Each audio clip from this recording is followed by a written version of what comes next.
Bueno, gracias por el aplauso. ¿Se escucha bien? Sí. Bueno, primero que nada, felicitaciones a la gente de la organización de este evento. Yo lamentablemente no pude venir ayer, pero vi algunas fotos y algunos comentarios en las redes sociales que muestran que es un disparate de gente. Vine acá y hay un disparate de gente y hay un disparate de cosas para hacer. Me parece bárbaro. Y conozco a algunos de los que están en la organización y debo decir que no me sorprende porque son gente muy laburadora todos ellos. Así que mis felicitaciones primero que nada, especialmente a Ignacio que me está ayudando con esta presentación. Bueno,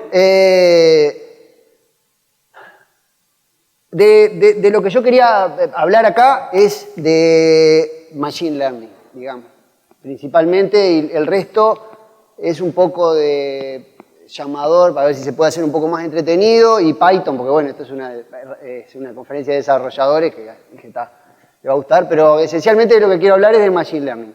Y probablemente cuando hablamos de Machine Learning, seguro que muchos piensan en Big Data, una palabra que las escuchamos hasta en la sopa últimamente. Yo creo que todos sabemos lo que es, pero en realidad creo que nadie sabe mucho bien lo que es. Y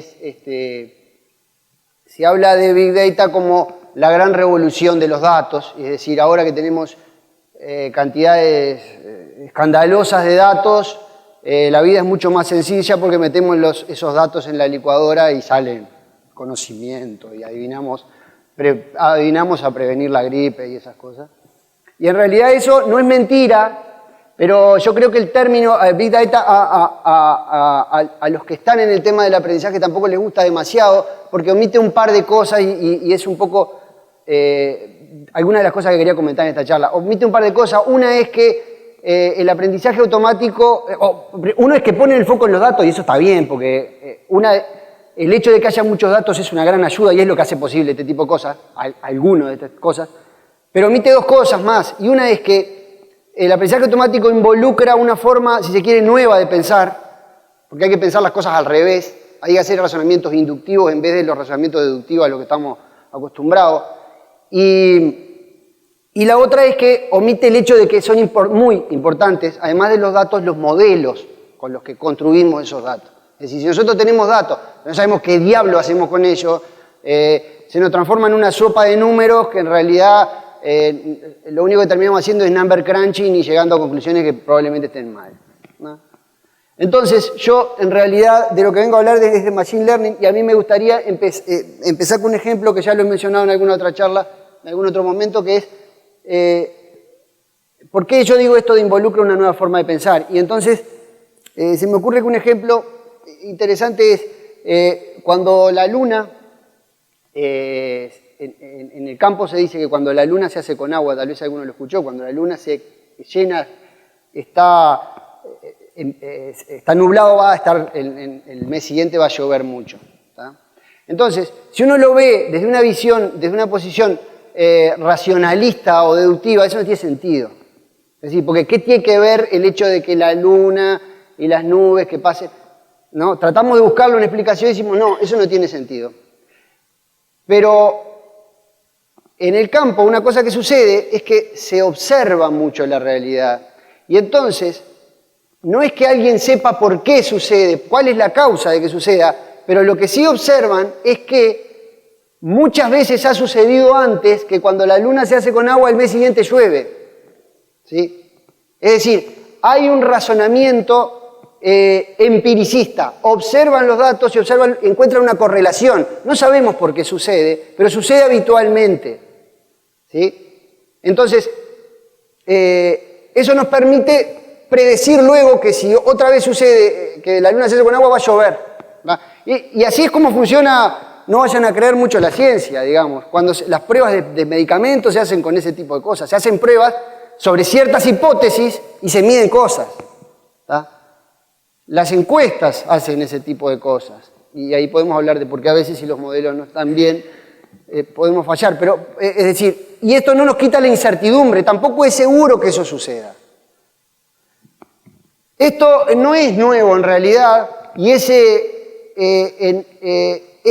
en 1620 Francis Bacon publica un libro que se llamaba Novum Organum, donde dice, y solo puede haber dos formas de investigar y descubrir la verdad, y es ir desde axiomas generales, ¿sí?, de los cuales no dudamos y a partir de ellos sacar conclusiones, o hacerlo al revés, generalizar mis axiomas, ¿sí?, a partir de los datos, a partir de lo que tengo. Yo veo lo que tengo y genero mis axiomas. ¿Tá? Con eso no estaba ni más ni menos que fundando el método científico, digamos. Es decir, a partir de las observaciones y de los experimentos nosotros tenemos conclusiones. No tenemos verdades reveladas que todos sabemos, sino que las vamos descubriendo en la naturaleza. El 24 el método científico comienza a avanzar, ¿sí?, pero todavía llevó mucho tiempo que eso se consolidara. Es decir, veníamos de época donde lo que predominaba era la idea de que había grandes verdades reveladas, Dios y demás, ¿sí?, y la ciencia empieza a avanzar. Un momento de gloria para las ciencias es el 23 de septiembre, la noche del 23 y del 24 de septiembre, porque ahí, en ese observatorio de Berlín, se descubre Neptuno. ¿Y por qué tiene eso tan importante? Porque descubren a Neptuno, porque ven que la trayectoria de Urano, del planeta, no respondía a las leyes de Newton, a las leyes que se habían aprendido observando cosas. Tenía un movimiento irregular y la única explicación posible para eso fue que hubiera otro cuerpo grande ahí. Entonces dijeron, busquen para ese lado que van a encontrar algo. Y encontraron Neptuno. Eso consolidó una teoría que se llamaba determinismo científico, que decía eso que dice ahí en palabras del Marqués de Laplace, que es que si sabemos todo lo que tenemos hoy, si conocemos todas las variables, podemos predecir cualquier efecto futuro. ¿De acuerdo? Eso se llama determinismo científico. Pero todavía iban a pasar cosas cosas nuevas, porque llega el siglo XX, estamos hablando del siglo pasado, esto es bastante nuevo. Todavía estamos viviendo con eso. Ese señor que está a la izquierda se llama Carl Pearson y es el padre de la estadística. El señor del medio es Ronald Fisher, que es el que transformó la estadística y los métodos estadísticos en algo mucho más formal, ¿sí? Ellos introdujeron una nueva noción en el pensamiento. La ciencia viene de a pasos, ¿no? Digamos, consolidaron una nueva noción de pensamiento que es vivir con incertidumbre. Es decir, que el determinismo científico no siempre es necesario, y los primeros que lo aprendieron fueron los físicos, que descubrieron que había átomos que podían estar y no estar al mismo tiempo en una posición, que no siempre podemos determinar eso, que tenemos que aprender a vivir con incertidumbre. Y en la charla que daba bien antes hablaban al final de un poco de eso, ¿no? No podemos pretender saber todo. Es decir, y los programadores muchas veces nos basamos en esa hipótesis. Hay una realidad posta, perfecta, alineadita, que no cambia nunca. Y en realidad la incertidumbre es una cosa que está presente. Y el señor de la derecha, bueno, obviamente es Alan Turing, que introduce la noción de computable en la ciencia, es decir, y bueno, y con ello las computadoras y demás. ¿A qué viene toda esta conversación, esta historia previa? A que a fines de este siglo llegamos a lo que a lo que llamamos aprendizaje automático o machine learning. Es decir, aprender cosas, y es una consolidación de varios movimientos, de la estadística, del avance en la computación, y es decir, y es en realidad la aplicación del razonamiento inductivo, en vez del deductivo, para desarrollar cosas. ¿Tá? Eso se consolida a fines de los 90, los estadísticos dicen, pues eso nosotros lo hacíamos hace 80 años, y es verdad. Y hay gente que decía, bueno, las redes neuronales se inventaron en los años 60, y también es verdad, pero acá se da como una consolidación que todavía está avanzando. Ahora, ¿de qué estamos hablando cuando hablamos de aprendizaje automático? Y acá tomo la definición de Tom Mitchell, de un libro que es del año 97, ya es viejo, pero todavía sigue muy vigente, y que da la definición, esta es la definición que tomamos en el curso que vamos a aprendizaje automático en facultad, que dice, un programa aprende de la experiencia, de una experiencia E, con respecto a un conjunto de tareas T, si su performance mejora con la experiencia. Estamos hablando de programas, esencialmente, que mejoran cuanto más datos tienen. ¿Ah? Un programa tradicional no mejora cuanto más datos tiene. ¿Verdad? Un programa tradicional hace siempre lo mismo, digamos, ¿no?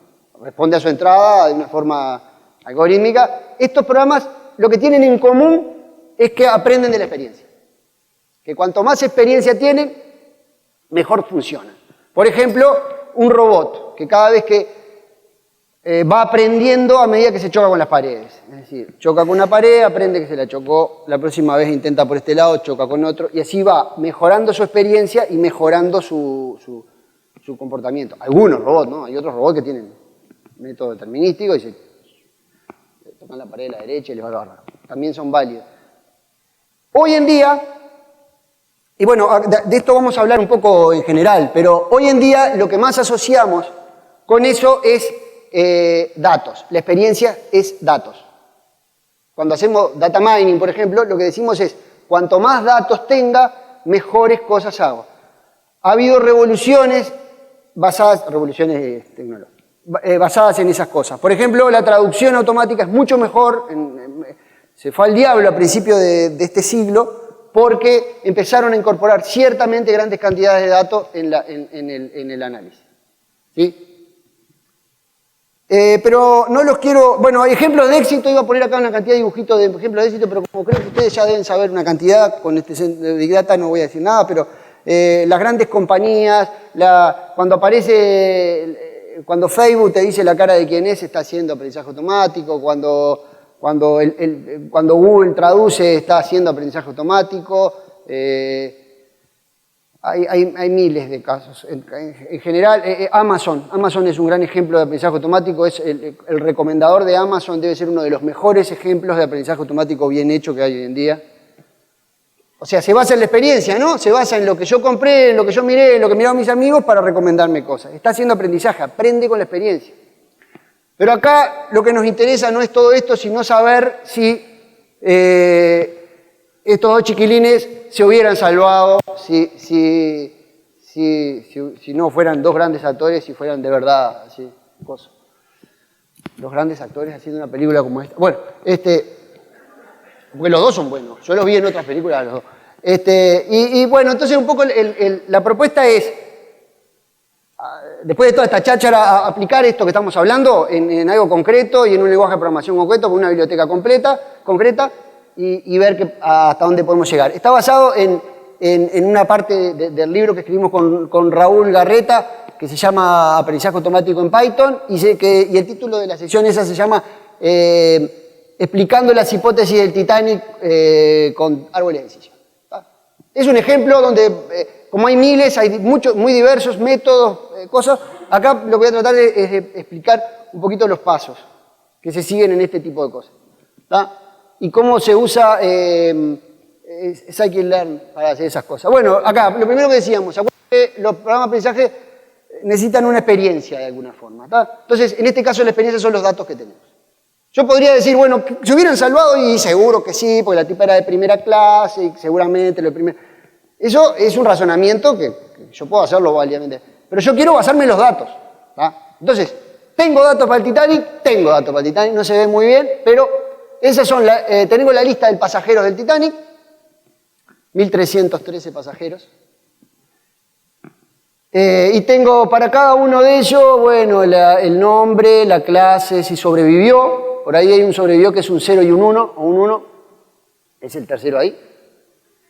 El nombre, la edad, dónde se embarcó, dónde fue, en qué cuarto, en qué camarote estaba, qué ticket se había comprado, en qué bote salió y el sexo.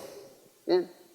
Esos son mis datos. Esa es mi experiencia. Eso no es Big Data, pero ni de casualidad. Son 1.313 registros, ¿no? Big Data es de un tera para arriba. Si no, a mí no es Big Data. De ahí lo pueden bajar. ¿Cuál es la tarea que vamos a ejecutar? Y bueno, vamos a hacer una tarea de lo que se llama clasificación supervisada. Yo voy a agarrar los pasajeros del Titanic, voy a agarrar una clase que quiero adivinar. ¿Cuál va a ser de todo eso? Un atributo que quiero adivinar. De eso que mostré, ¿cuál es el que quiero adivinar? Si sobrevivió o no. Ese lo voy a sacar para el costado. Ese es lo que lo voy a tratar de adivinar. ¿sí? Voy a entrenar un modelo, que ahora vamos a ver lo que es, sobre los datos, sobre una parte de los datos, y voy a tratar de adivinar en otros. ¿Va? Ustedes van a decir, bueno, pero en realidad esto, como tarea de clasificación supervisada, muy útil no es, porque en realidad el Titanic ya pasó, no va a haber futuros Titanic, digamos, ¿no? En realidad es cierto, pero, y por eso uso árboles de decisión, casi que un efecto colateral en esto es que yo en el medio construyo un modelo que puedo analizar yo como ser humano. Y ahora vamos a ver lo que quiero decir. Pero esencialmente es, ¿qué pasaría si mañana de vuelta ese Titanic? ¿Se ahoga o no el señor o señorita? Un poco tétrico, pero... Bien, ¿qué herramienta vamos a usar? Y vamos a usar Python, vamos a usar SciPy, que es la herramienta por excelencia de computación científica en Python, y scikit-learn, que es una biblioteca para aprendizaje automático de Python. Todo el código está ahí. ¿Tá? Yo en principio lo pensé más como un línea a línea, pero me pareció que los iba a aburrir un poco y bueno, capaz que los aburro, pero de otra forma. Pero igual, entonces quedé en el medio, voy a meter un poco de código y un poco de explicaciones en el medio. Ahí eso es, así se importa, eso es Python, ¿no? Eso es un nodo de Python, coso. IPython, ¿saben? ¿Conocen IPython? ¿Conocen los nodos de IPython? Si no los conocen, conózcanlos. Nos permite mezclar código y comentarios, ¿no? Eso anda bárbaro. Bueno, IPython, no sé qué, ahí se muestra cómo yo le importo. Bien, empezamos con los datos. Vamos a hacer preprocesamiento. Para preprocesar cosas en Python hay 1 millón, bueno, para cualquier cosa hay 1 millón de cosas en Python, pero para preprocesar ese texto podemos usar una biblioteca que se llama CSV, otra que es bastante más avanzada, que se llama Pandas, usar el mismo NumPy, SciPy, hay una cantidad de cosas para hacer, de ejemplos de biblioteca. ¿Tá? Bueno, ¿y qué vamos a hacer con eso? Y bueno, vamos a tratar de levantar, lo que hacemos es esencialmente levantamos ese archivo de texto a un array de Python. ¿Tá? Y le ponemos nombre a los atributos y las cosas nos quedan un poco como queda ahí abajo, ¿no? Ahí vemos cómo queda la primera tupla del archivito ese que nos levantamos, ¿no? En donde tenemos la clase y el valor que tiene. ¿Sí? Nada, lo levanté un array, tengo todos los atributos. No tengo ni idea cómo se decía. 2, y esto es muy importante, tengo que hacer ingeniería de atributos, y es, de todos esos atributos, ¿cuáles me sirven? ¿Cuáles me van a servir para predecir si el tipo es o no? Y ahí, ese es uno de los trabajos más costosos y donde se mete más a mano, digamos, donde se mete más. El nombre no parece ser un buen... Bueno, el nombre es un excelente predictor de si se va a ahogar, porque yo ya sé, ¿no? Pero ¿cuál es el problema que tiene el nombre como predictor? Que no me va a servir para nada ese modelo. Es decir, un modelo, yo puedo hacer un modelo muy sencillo que dice, con este nombre me lo memorizo toda la tabla, ¿no? ¿Ya? Me memorizo toda la tabla y respondo, para este nombre ya vos...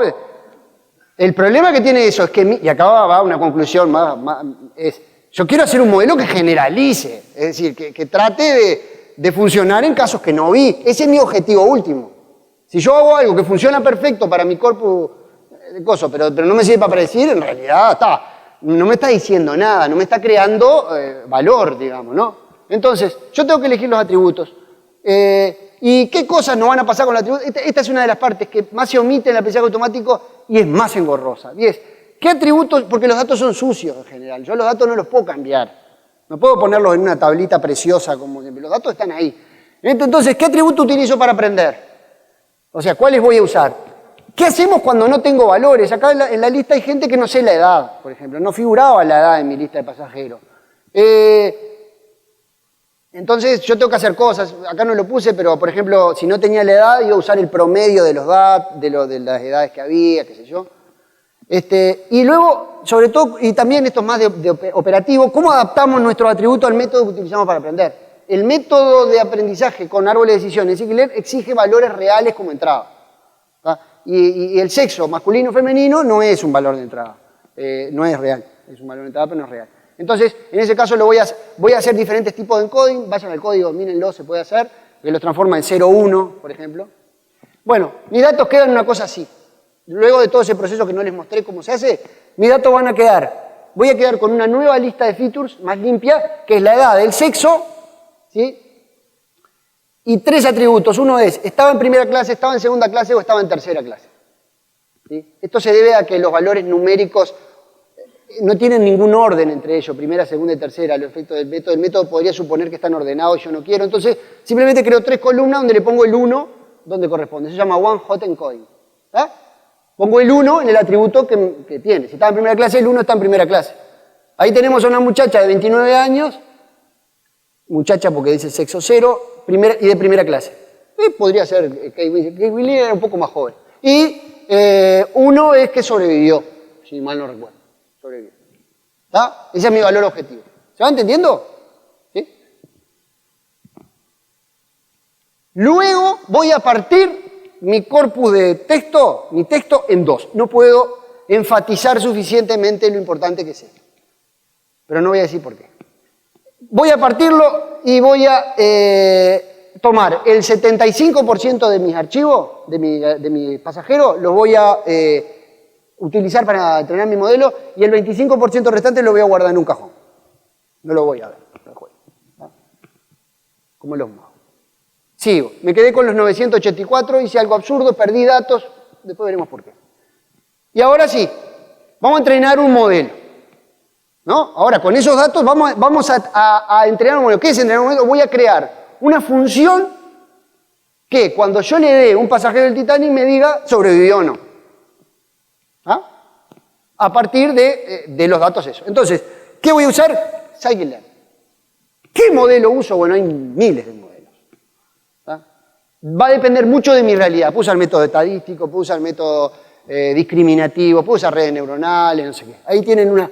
eso es un grafiquito que da un poco la idea de qué método usar. Bueno, eso cuando lo vean, dependiendo de lo que yo quiero hacer, de el tipo de datos que tengo, de las cosas que quiero tener. Yo voy a usar uno que no está ahí. Se llaman árboles de decisión. ¿Sí? Los árboles de decisión tienen una ventaja y es que un ser humano puede entender qué hace ese modelo. Como un modelo estadístico funciona como una gran bola negra donde yo le tiro los datos. Él me dice, sobrevive, pero vos no sabés por qué. El árbol de decisión, además, y por eso lo de identificar hipótesis, además te hace un dibujo de cómo razona, que es entendible por un ser humano. Ese es un ejemplo clásico de árbol de decisión. Yo digo, bueno, quiero saber si alguien va a ir a jugar al tenis. Entonces mira el pronóstico del tiempo y dice, bueno, si está soleado, se fija en la humedad, y si es muy alta no va, pero si es muy baja sí. Y así con las otras opciones. ¿Entiende? ¿Se entiende cómo funciona el árbol de decisión? Siempre pregunta por sí o por no, o por alguna categoría, y toma una rama y después no vuelve a cambiar. ¿De acuerdo? Se va moviendo y cuando llega a las hojas, toma una decisión. ¿Tá? Nosotros vamos a tratar de construir un árbol de decisión a partir de los ejemplos del Titanic. ¿Cómo generamos el modelo? ¿Por qué me salió eso? ¿Cómo? Bueno, pero, a ver... La pregunta es, yo quiero generar un árbol. ¿Cómo diablo genero un árbol a partir de esos ejemplos, no? ¿Alguno jugó alguna vez al cara a cara? Sí, algunos jugó. ¿Han pensado cuál es la mejor estrategia para preguntar si yo tengo esa cara?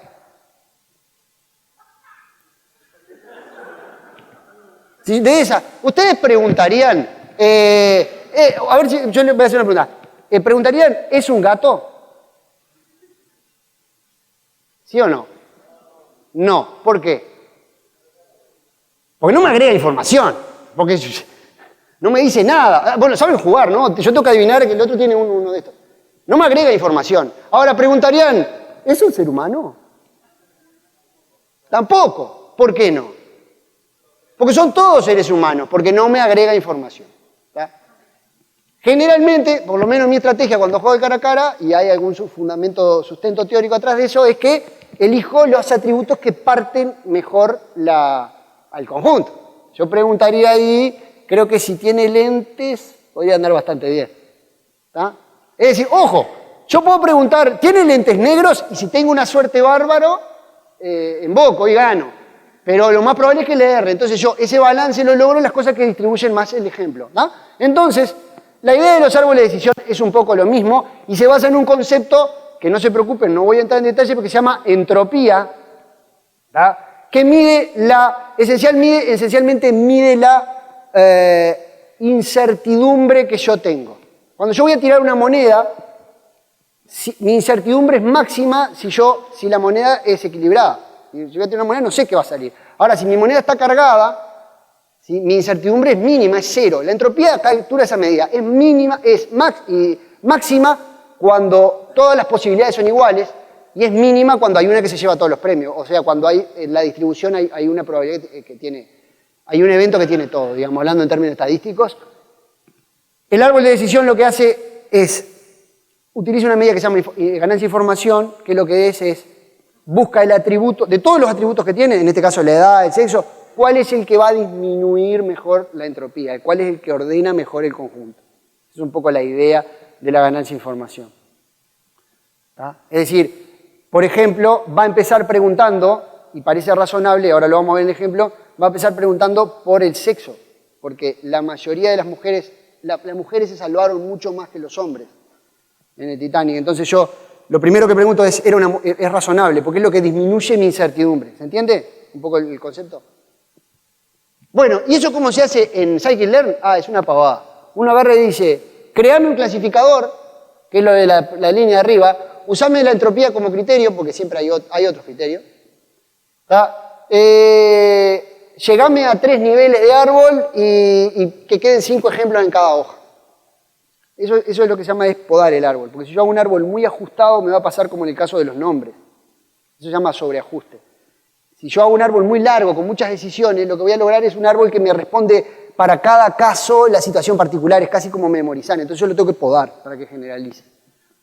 Y nos crea ese árbol, ¿tá?, que dice, bueno, lo primero recuerden que los valores están hechos numéricos, ¿no? Entonces dice, si el sexo es menor a 0,5, eso quiere decir que es 0, porque puede ser 0 o 1, ¿no?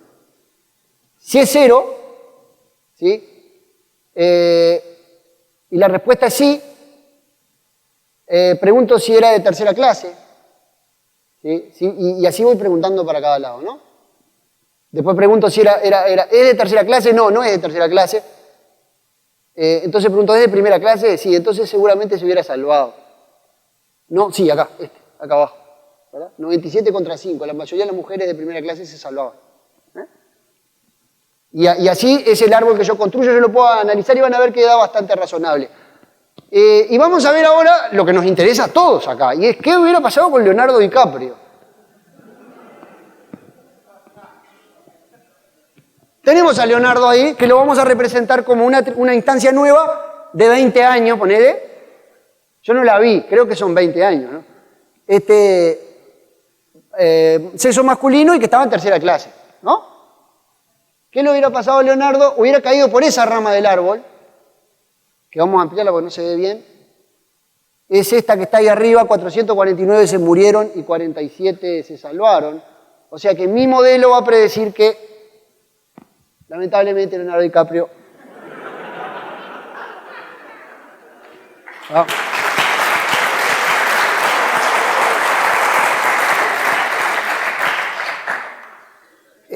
allá arriba chiquito se ve, no se ve bien, disculpen, ¿cómo se hace eso en Scikit-Learn? Es simplemente hacer clasificador predict, le doy el conjunto de atributos y me dice 0.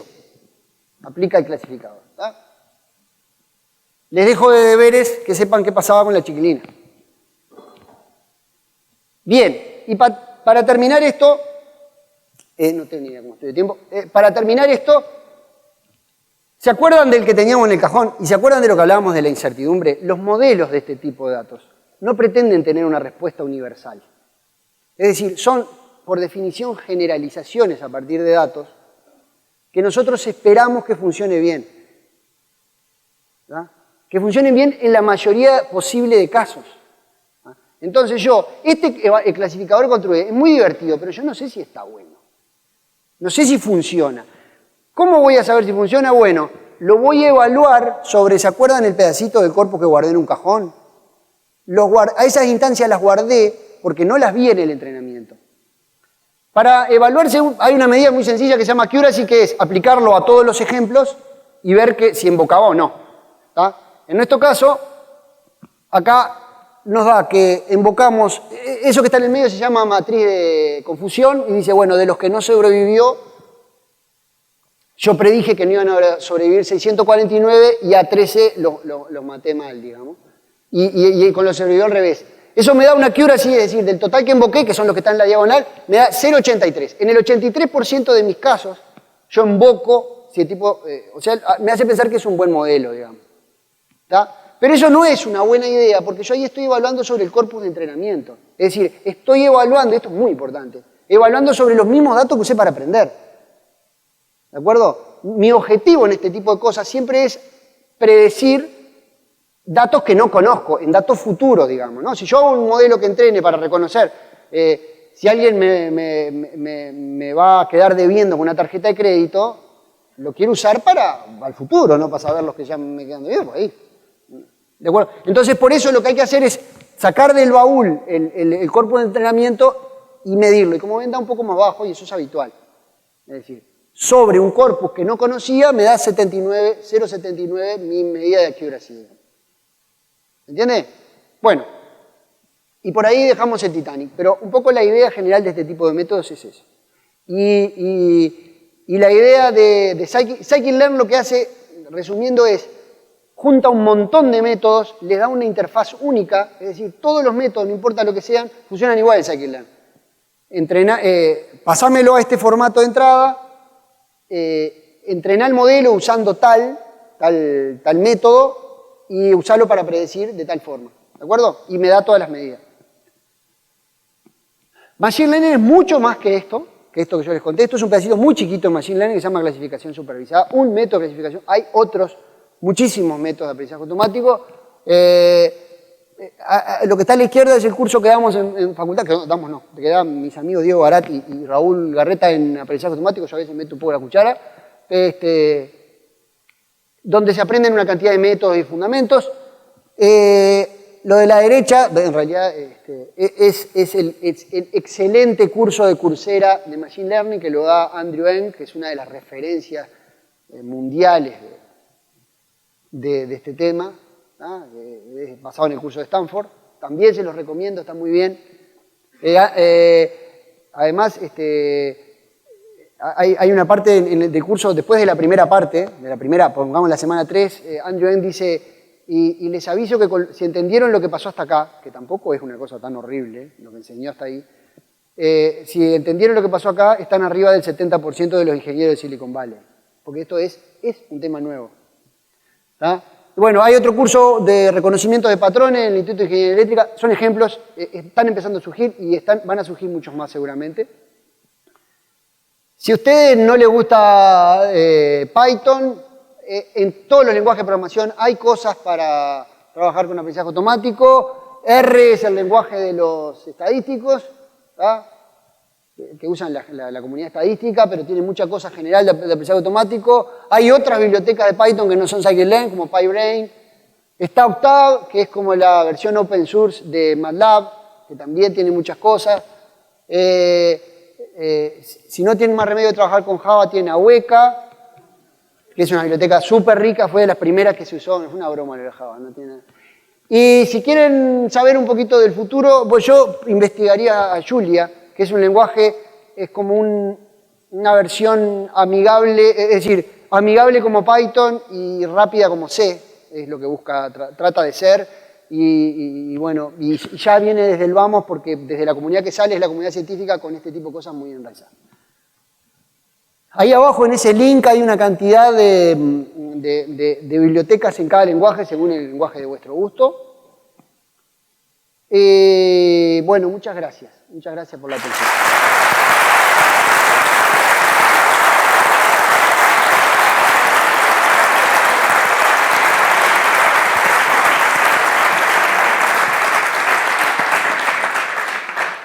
¿Alguien tiene alguna pregunta? ¿Allá?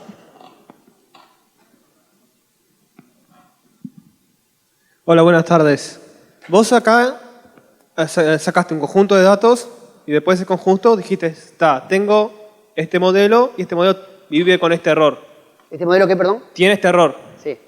Si vos quisieras ir al revés, o sea, decir, si yo quiero saber cuánto datos necesito para tener un error menor a tanto, ¿es muy complicado?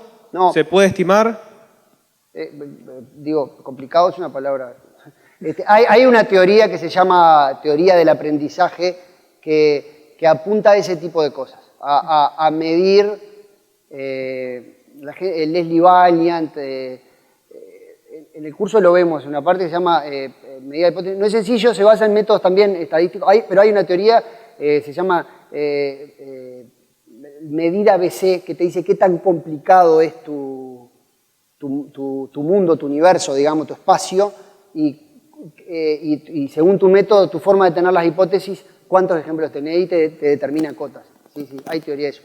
No es muy usada la teoría, es decir, está todavía en el ámbito académico hasta donde yo sé. Gracias. Yo iba a hacer otra pregunta, es similar Perdón, que no veo dónde está. por acá.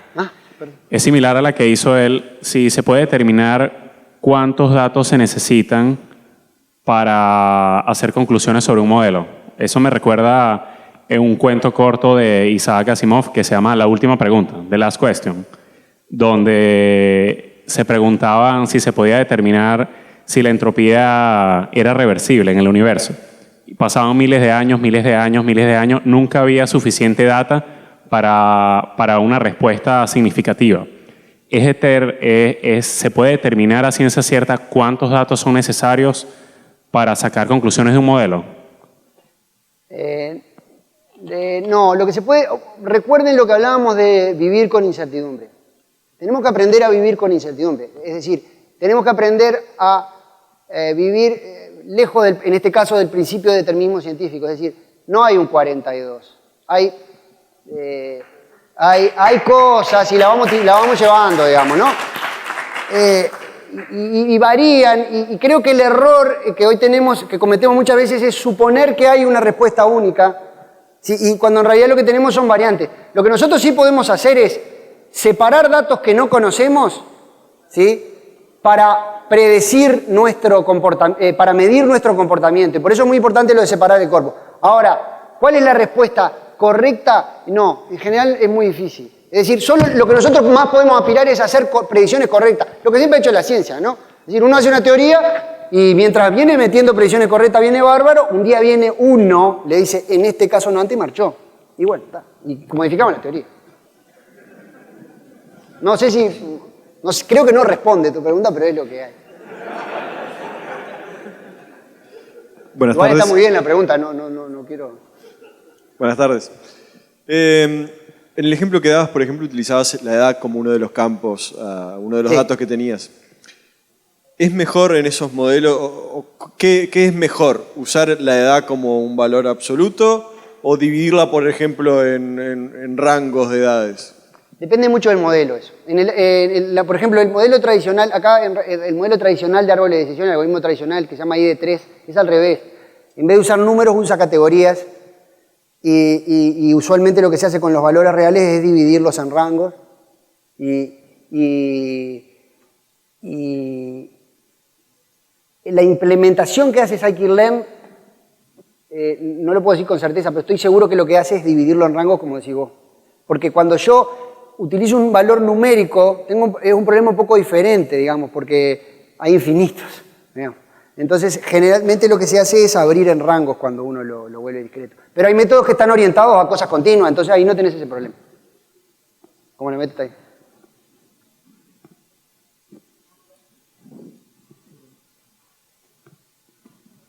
Hola. La pregunta es más bien acerca del uso continuo de estos modelos. A medida que nosotros recibimos información nueva, tenemos que ir reentrenando. Y supongo que un poco relacionado con las dos primeras preguntas, el estimar cada cuánto reentrenamos debe ser medio difícil. Sí, O algo que tenemos que ir evaluando. sí, es una pregunta muy difícil, es muy buena y muy difícil, como todas las que me han hecho, los odio. Hay métodos que son más pensados para estar recibiendo información. Generalmente, si un método es robusto, cuanto más información tenga, mejor es. Pero ahí tengo también el tema del costo que tengo, porque a ver, la mayoría de los métodos son costosos de entrenar. Es decir, yo entreno, acá porque tengo 1300, pero te hablamos de un terabyte y esa cosa. Yo entreno, genero un modelo y la gracia es que después es rápido de aplicar, pero me lleva mucho tiempo entrenarlo. Entonces ahí tengo problemas de performance. Son como dos patas ahí. Uno es lo de la performance. En general los modelos robustos, cuanto más datos tengan, mejor son. Aunque, perdón, el hecho de traer, es un poco más general, el hecho de tener muchos datos también nos puede traer problemas, porque por la maldición de las dimensiones y cosas así, que es que cuando tengo muchos datos empiezan a aparecer patrones que se pueden dar por casualidad, porque tengo muchos datos. Y si yo agarro justo, descubro esos patrones, saco conclusiones que no son válidas, digamos. Entonces también hay que tener cuidado con esas cosas. Me imagino también, por ejemplo, vos haces una predicción para el Titanic que tiene mucho que ver con primera clase, segunda clase, tercera clase. Quizás esas cosas con el tiempo pasa menos que se salvan más los de primera clase. Bueno, claro, claro. Entonces quizás tengas que incorporar nuevos atributos. Sin duda, sin duda, sin duda. Es decir, este tipo, sí, sin duda. Y hay toda una línea de investigación con eso, donde las cosas que avanzan en el tiempo, además, que van cambiando, ¿estamos de acuerdo? Es decir, generalmente los métodos se basan en una realidad que es, entre comillas, estática. Por eso yo decía que el ejemplo del Titanic en realidad muy útil no es, porque me sirve para predecir otro Titanic. En este caso me sirve para ver el modelo, pero como predictor, en realidad, no. Y es cierto, sí, sin duda yo tengo que ajustarme a ese tipo de cosas. Son especialmente difíciles los problemas de predicción en el tiempo por eso mismo. Porque uno dice, la curva viene así, pero acá van pasando cosas. Entonces, capaz que se comportan diferentes. Si no, pregúntenle a los que quieren adivinar qué va a pasar con el dólar. Vamos con la última. Hola, vos tenés un montón de datos, ¿tá? Y querés saber qué mejor modelo querés utilizar para hacer tus estimaciones. Entonces, ¿qué tipo de trabajo o cuál es la modalidad para seleccionar el modelo? O cómo se trabaja comúnmente para seleccionar el modelo. No hay una respuesta. Generalmente, por supuesto, tenés que conocer las características de los modelos. No te voy a responder nada. Es decir, porque quiero decir, lo que te voy a decir es obvio. Es decir, tenés que saber las características del modelo, tenés que saber las características de tu problema. Ahí por ahí yo ponía un dibujito que busqué por internet, que lo había visto, que está muy retuiteado. Ahí. ¿De qué usar para según el problema? Depende mucho. Incluso voy a decir algo que no lo voy a decir si algún día hago de consultor. Depende mucho de lo que vos sepas. Si vos conocés de métodos estadísticos, vas a tender a usar métodos estadísticos. Porque uno no puede saber todo lo que hay y esto es muy disperso. Entonces, uno igual puede hacer cosas. Puede examinar, por ejemplo, la cantidad de dimensiones que tiene uno. Es decir, una cosa es si yo tengo 1.000.000 de atributos, que si tengo 15, si con 1.000.000 de atributos un árbol de decisiones es medio complicado de usar, digamos, porque por cómo funciona y seguramente voy a usar un método estadístico. No sé. Bueno, muchísimas gracias. Bueno, muchas gracias.